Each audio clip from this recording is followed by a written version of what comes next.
right, I call the 2023 annual meeting of the Hudson School District to order. Last year at this time, the time of 6:30 p.m. was set, so we are following through with that. At this time, I'll introduce myself. I'm President Jamie Johnson, our Vice President Bob Bauman, Kate Garza is our clerk, Heather Loughlin, treasurer, and members Molly Powers and Megan Rosowski. And Rob Brown is not present, but that rounds out our school board. Introduce our superintendent, Dr. Nick Olette, who will be taking over the meeting here soon to select the chairperson, and also here up on the podium, or up on the stage rather, is our Chief Financial and Operations Officer, Bonnie Stegman. So Nick, go ahead. All right, so as we open up the annual meeting, one of the main things that needs to happen to start off the annual meeting is we need to elect a chairperson. So at this time, I would entertain motions for anyone to be elected the chairperson of the annual meeting. So this will be the first call for nominations for a chairperson for the annual meeting.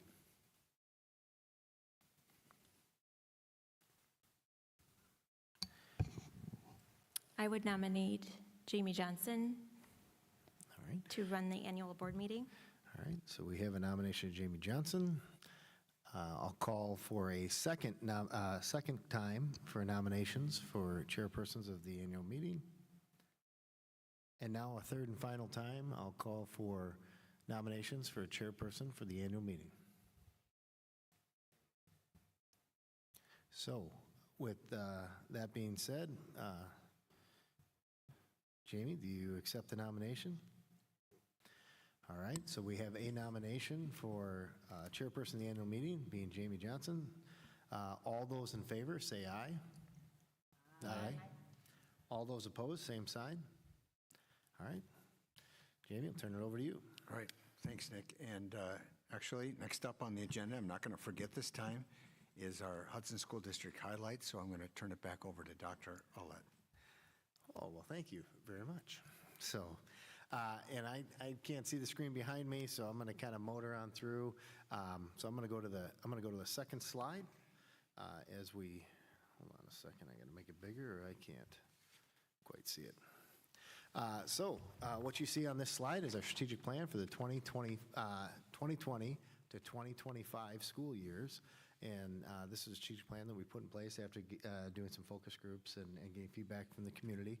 It's broken into three different pillars, focuses around our students, our staff, and our community. But also to the right, what I want to highlight is our mission as a school district. We are dedicated to developing caring and contributing community members. We are collectively committed to providing a rigorous, student-centered environment to ensure that equitable experiences for all of our kids. The next piece on our strategic plan is really our vision, and what is that, what are we hoping to get to, and what does that look like? And it's the Hudson School District empowers all of our students to cultivate their talents, embrace their passions, and leverage their learning to impact the world around them. From the mission and vision, we come up with a set of value statements that is also found on our strategic plan, and it kind of focuses around these seven different areas. And not to read all of these to you, but as you can see, it's student-centered, community, empathy, collaboration, integrity, contribution, and purpose. And you can see what we mean by each of these different components of these different values as we are working to educate the children of our communities.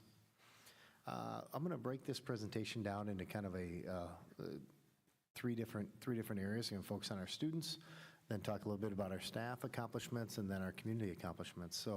But first with our students, this past summer, just want to bring your attention to, we had over 785 students in K-5 enroll in our summer school programming this year, which was really great to see. We had 183 incoming kindergarten students participate in our intro to kindergarten classes, which was a lot of fun. 375 middle school students this summer participated in summer school, and we had 80 children with disabilities receive additional supports through our extended school year program in multiple buildings throughout the summer. In addition, we had 772 students participate in summer swim, which has been staple in this district and in this community for quite a long time. We had 346 children involved in our school-age care program, our backpack program.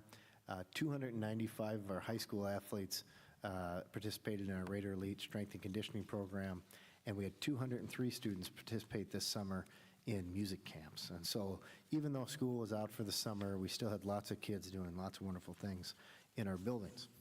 As we move on to achievements related to our kids, there's a couple things, some things I want to touch on, and we had many, many, many achievements as we worked through this.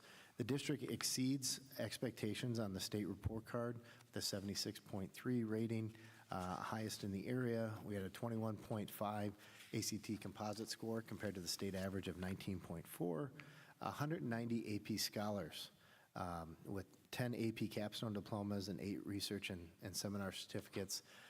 The high school had a 5-year high in number of AP students taking exams, 672 taking over 1,100 exams, so quite impressive with those achievements. We did have 2 National Merit Scholars this year, which is very impressive. There are districts that might go 10 or 20 years between National Merit Scholars. We had 2 in 1 year. The high school was recognized as a distinguished Project Lead the Way school in the state of Wisconsin. Our elementary school math achievement is above the 95th percentile in the state, so we are amongst the top 5% of school districts in the state in elementary math achievement. Our middle school math achievement gained nearly 5 percentage points in proficiency, and we're definitely making strides to continue to improve at the middle school level. In addition, student activities, as we look at some of our student activities, our FFA 2023 Hall of Stars chapter, we had High School Forensics Distinction in Speech Award. We had DECA and 11 students advance to the international competitions. Quiz Bowl had a high school national championship qualifier. Both our middle school and our high school science Olympiad qualified for state. 7th and 8th grade e-cyber mission qualified as well, and our middle school future problem solvers. In addition, we had Destination Imagination national and international qualifiers. So a lot of great things going on there. When we look at on the athletic side of the house, we had state champions with our Raiders dance team in kick and jazz. We had our boys swimming. We had an individual champion as well. And wrestling, we had an individual state champion as well. We also qualified multiple teams and multiple individuals for the state tournament from girls golf, boys soccer, girls tennis, boys and girls cross country, our cheer and stunt team, gymnastics team, boys and girls hockey, girls wrestling, boys tennis, and track and field. And so had tremendous competitors all the way across the board. The other thing I want to note is we were conference champs in the Big Rivers Conference, and it's a tough conference known for athletics in football, boys soccer, girls swimming and diving, girls tennis, boys basketball, girls basketball, boys swimming and diving, wrestling, baseball, and girls soccer. So definitely the Hudson High School students brought home their share of conference championships as we look at athletics. When we think about our staff, just to give you a little bit of an overview of our staff, we have over 762 certified and support employees. This year we welcomed 28 new certified staff members. That's down from past years, so we did not have a very high turnover rate this year, which was great to see. We had 37 new support staff positions as well. And we also hired 2 new administrators, both at the assistant principal level, one at the elementary and one at the middle school. A little bit also about what our staff does on a daily basis. We, outside of just educating children, because I think a lot of times people think of school as just the educational part or the 9 to 3:50 kind of component, the district served over 2,400 lunches every single day. 3,400 kids every day are transported in our district to and from school. We have over 725 children in our before and after school care program. And our facilities and grounds is working on supporting the planning for the referendum that was passed in April as we work to do, it's actually $44 million in construction at EP Rock, North Hudson, and Hudson Middle School, 29 of which is paid for by the referendum that passed this past spring. Also, staff recognition is we had middle school teachers Kelly Hackbarth Miller and Samantha Peterson receive a Herb Cole Teacher Fellowship Award, which is very impressive. It's impressive to have one, and we had two. We had 5 school staff receive Education Foundation of Hudson Star grants for innovative classroom projects, which was great to see. And teachers Paulette Spafford and Linda Rose received Star Excellence Awards. So again, great things going on with our staff. Football regional assistant coach of the year, Neil Hatfield. Wrestling coach Chris Hansen was named the Big River Conference all-time winningest coach with a 107-7 career record. And girls basketball coach Jess Finas was inducted into the Gus Davis Athletic Hall of Fame, and so she's done a great job with our girls basketball program. And when we talk about our community, we just, as the board remembers, we were selected for the 13th consecutive year for the Best Communities for Music Education by NAM. We've had 20 community business partnerships that provide work in skilled job training, both for placements of our kids in our transition programs and also kids that are in internships and apprentice programs from our high school as well. We had a wonderful, in the picture you can see on the right, we had a wonderful day where we had over 150 community members came in and worked with kids on interviewing and job-related skills, and so it was a great event that was held as well. In addition, we also tripled our attendance at this last year's Celebration of Nations events hosted by our English Language Learner program and department and the families, and so it was really great to see all of the different nationalities and countries that attend the Hudson School District represented and people learning more about where all of our kids are coming from and what they're bringing. And that kind of sums up our highlights for the year. Many, many wonderful things that our kids have been a part of, our staff been a part of, so we have many things that we're very fortunate. It really, people will ask me a lot of times, what is the state of the district? And it's easy to respond to that. The state of the district is strong because our kids are strong, our parents are strong, our community is strong, and we're very fortunate to have such great kids, such caring parents, and such a supportive community. So I thank you all for listening to the presentation, the hundreds that are in attendance today, and those that are watching at home. So that's all I have, Mr. President. All right. Thanks for the highlights, Nick. And next we turn over for the district financial overview to our Board of Education Treasurer, Heather Loughlin. Thank you, Jamie. So good evening. I'm Heather Loughlin, and I am honored to serve as treasurer of your Hudson School Board. As a school board, one of our biggest responsibilities is oversight of school finances, working to ensure that our students, staff, and families have the resources they need to be successful. Dr. Ouellette referenced at the beginning of his remarks our district's mission and vision, and I think it bears repeating.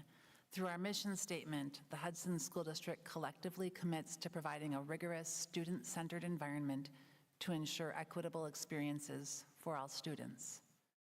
Our vision is to empower all students to cultivate their talents, embrace their passions, and leverage their learning to impact the world around them. Our district is thoughtful about how it puts its financial resources, including your tax dollars, to work, aligning these expenditures with our mission and vision. In just a minute, Chief Financial and Operations Officer Bonnie Stegman will present the 2023-2024 proposed budget for the Hudson School District. Before she does, I want to share just a few thoughts. First, I've said this before, and it is worth saying again, school financing in the state of Wisconsin is complicated, with dollars coming from numerous local, state, and federal sources based on complicated formulas that do not always benefit districts like ours, where presently property values are increasing and enrollment is decreasing.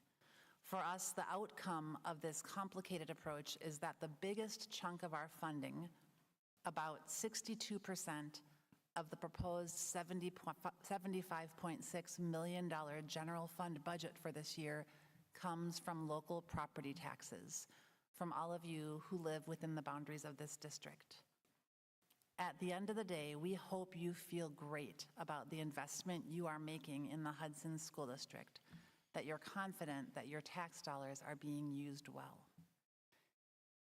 So in just a moment, Bonnie will go through the proposed budget, highlighting some of the most important considerations we've discussed as a board. I want you to know that while we as a school board have spent considerable time reviewing this year's budget, we're also having conversations that look far beyond this year. We're having conversations that consider the financial impact of continued declining enrollment on our district, especially when coupled with a continued increase in property value.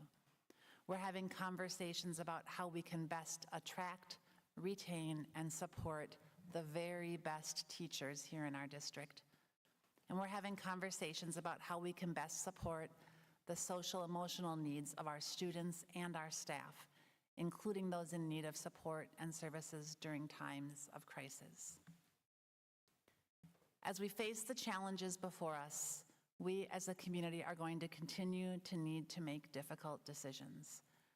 Earlier this year, you voted to support a capital referendum that will enable us to make critical investments to several of our buildings. Thank you. At the same time, we didn't pass an operating referendum, so we will continue to have conversations with you about the needs of our schools, conversations with you as a community about what you want our district to look like 5, 10, 25 years from now, and about what kinds of financial resources will be needed to make that happen. I hope that you will all take an active part in these conversations.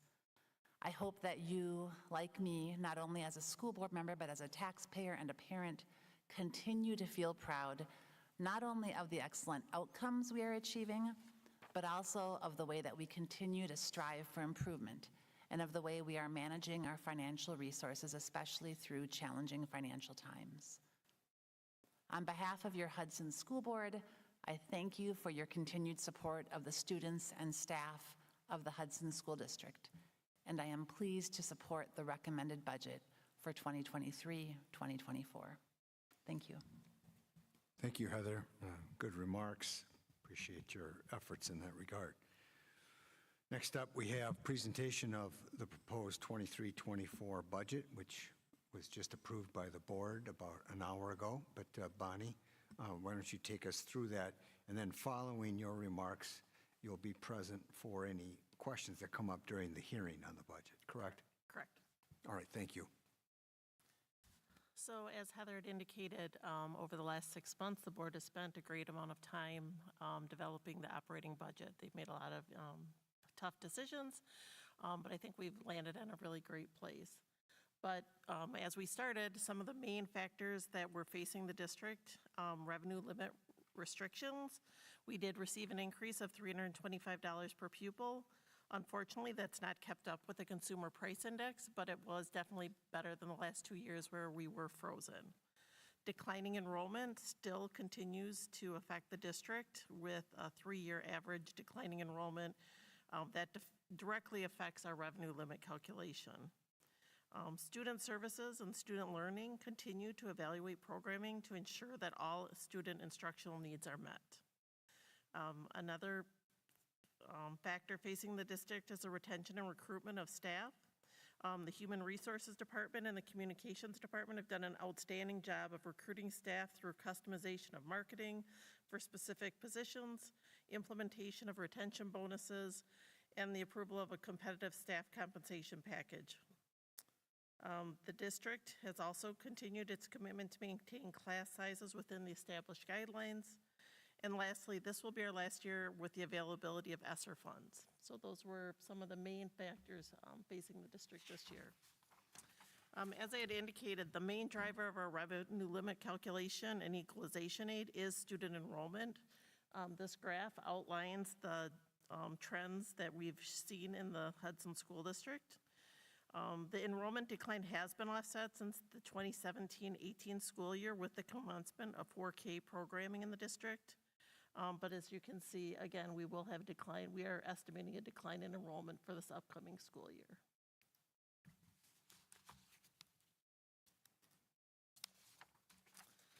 When we look at our revenues, the main funding source of the district continues to be the local tax levy, which is predicted at 62%. The next largest source of revenue is the state equalization aid, followed by the federal sources. And the federal sources, the majority made up from the ESSER funding. Some of the highlights in our revenue changes, we've had a great deal of increase in our projected earnings this year, which was almost $1 million more than what we had budgeted. We are seeing an increase in open enrollment in students, so that brings revenue to the district. We've had a reduction in our Fund 27 special education transfer. And although that's not a reduction in the spending for special ed, it's a reduction of what we need to transfer to offset that budget. And then we did have a pretty big shift of revenue from the state equalization aid to local property this year due to the state formula. This graph outlines our general fund expenses. The main portion of our Fund 10 operating budget is designated for salary and fringe, approximately 66%. The remaining large expense categories are purchase services, which is mainly transportation, independent contractors, and that transfer into the special education fund. Highlights of our district expenses, staffing reductions. The board did approve approximately $800,000 in reduction in staffing reductions for the school year. There will be a reduction in our ESSER funding. We are down to $1.1 million, and we do have a plan in place to utilize those funds this year. And a good news, we've had a decrease in our open enrollment out students. So we are seeing, kind of a good thing that we have more kids coming in from other districts and less leaving. So that's great news. This is a really important factor facing the district. We do have about $173 million of new construction. Although that does affect us in our equalization aid formula, it does offset the tax levy as we spread it out amongst the district. So that's a really good sign for our district to have such a strong growth. And that's broken down by each municipality in our district. In addition to the new construction, the district is projecting a 10.2% or approximately $627 million increase in equalized property value. Again, that doesn't help us in receiving equalization aid, but it does help us as we spread our tax levy throughout our community. The state average is 13%, so we are under the state average this year, but a healthy growth for our community. And again, this is broken down by each taxing district. This is a summary of all the long-term debt that the district has. So as we start this year, we have about $85 million worth of existing long-term debt. After we approve our levy, that will reduce to $73 million by the end of the year. But the obligations are tied to the high school. The top three are from the high school project, and then that 24.1 is from our most recent borrowing.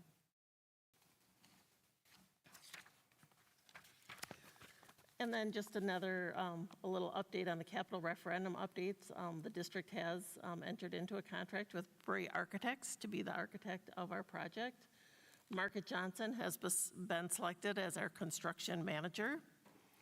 Site and facility planning has commenced, so we've been working on that for, I'd say, about the last 6 months for North Hudson, EP Rock, and Hudson Middle School, so plans are moving forward. And initial work on these projects is scheduled to commence in the spring and summer of 2024. We're often asked how we compare for our mill rates in other districts in CISO 11. So here's a graph of where we range. Based on last year's, we don't know where everybody's going to fall this year, but we are, last year we were at 8.84. So we're kind of to the left a little bit, but pretty right in the ballpark. This upcoming year, we are estimating that our mill rate will reduce from 8.84 to 8.53, and that's a 3.5% decrease.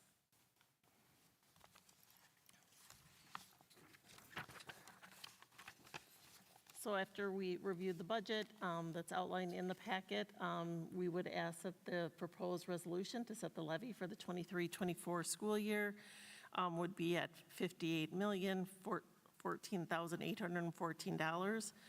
That is broken down by the general fund, the debt service, and the community service fund. So that would be the recommended motion for the operating budget. All right. Does that conclude your presentation?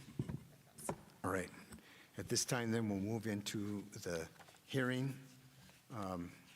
So basically, this is the time to ask questions prior to us making the motion to approve the resolution for the tax levy, which includes general fund, debt service, and community service fund.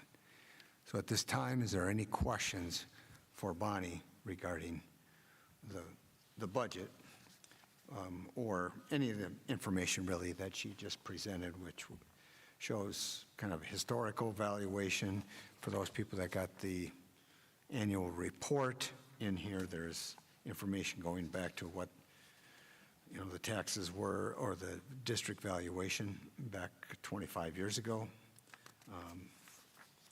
And then it takes the budget and breaks it down to a level where you need reading glasses to be able to pick up all the fine lines. But still, there are people that dive deep into these funds. As Heather alluded to, school finance is a very complicated thing because of, frankly, state mandates and certain funds that have to be maintained and so forth. So, and then there's transfers from those funds to actual spending and so forth. Is there any questions? It's my second call for any questions, or anyone in the audience that comes forward with a question for Bonnie. I'm not seeing any, but I'll make the third call for any questions, comments regarding our budget. Hearing none, I would entertain a motion pursuant to the language in the proposed resolution.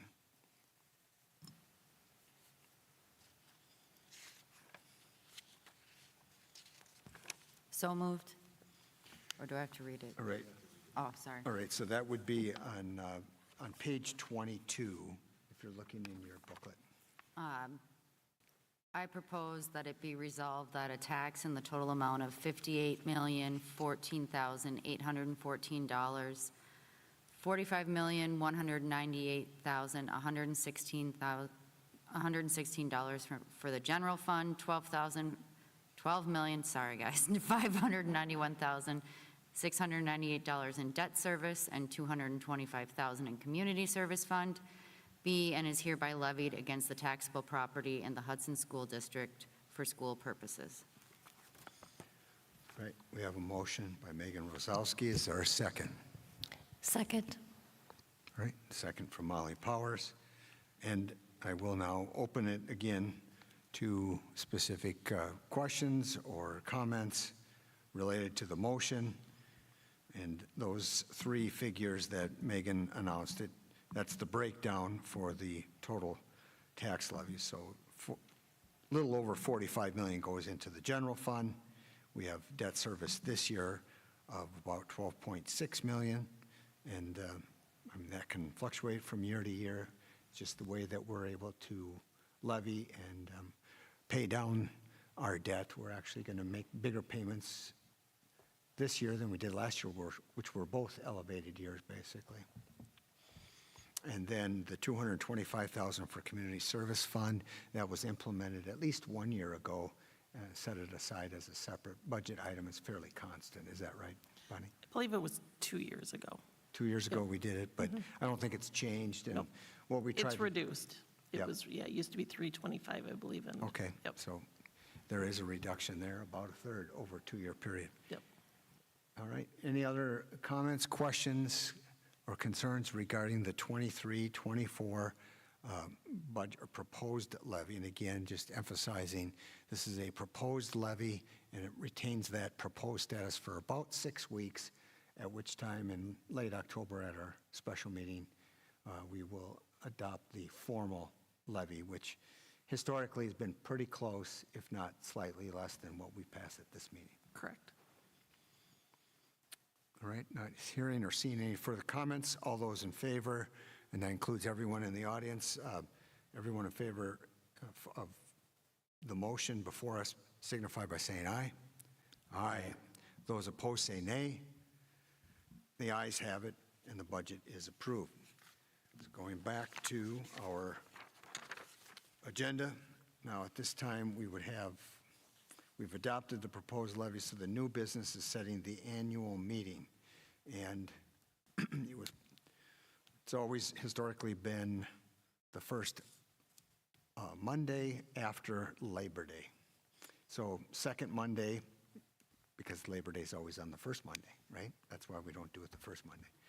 But it is the September 9th, except for September 9th, 2024. And historically, it's always been at 7 o'clock.